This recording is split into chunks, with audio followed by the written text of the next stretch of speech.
Hello, hello, Wiglod shout out. Ayan, para kay May Langka. Ay, nakilala ko siya sa YT. Bagong kakulitan lang. So, kilalanin natin siya through, ayan, tarot. At siya daw ay, ano siya?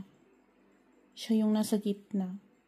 Tapos yung nakapaligid sa kanya, sa kanang kaliwa, positive, negative, past, future. Ayan. Siya daw ay, ibig sabihin yung nasa gitna. Wala ka ng, inspiration ngayon. Hindi ka na motivated dahil sobrang pagod ka na. Or maaring kulang. Ayan. Yung nasubrahan yung commitment mo sa iba. Ayan. Kaya wala ng direction. Na wrong road ka na. Yung rota mo nawala. Naligaw. So, saan kaya pumunta? Saan pumunta? Naligaw. Dahil napagod, wala nang gana, walang inspiration. Lahat-lahat. Pagod. So, ang ibig sabihin, anong dapat mong gawin? Ayan, mag-self-care ka daw. Yan, pagtuunan mo yung sarili mo, wag puro sa ibang ibigay mo. At iisipin. Para hindi ka mapagod. Yun yung past. Kung ano yung nangyari sa past, let go.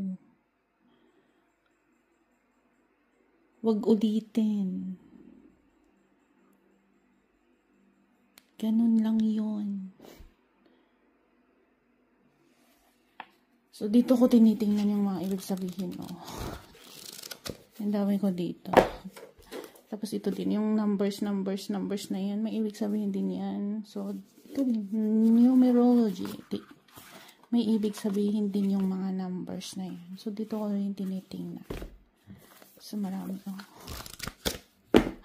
Kung ano binabasa ko. So, dyan ko kinukuha yung ibig sabihin.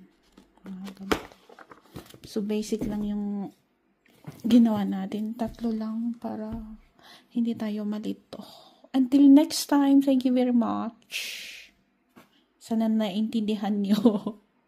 Kung may hindi ka naintindihan, feel free to comment down below for further explanation. At disclaimer lang po ha, hindi po ako professional at expert. Until next time, thank you very much. Ayan, gamit tayo ng ibang card. Clarification. So, meron pa tayong mga card dito, Ganon, balasahin natin. Balasahin.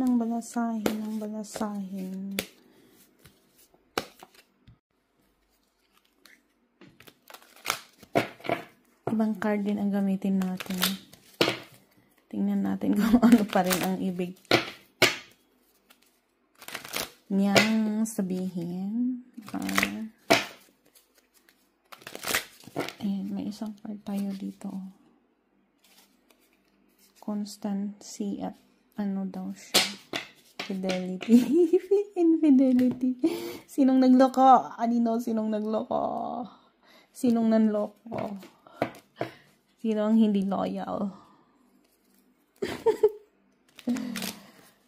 Ganon. Ikaw yung uto-uto kasi. Lahat na lang.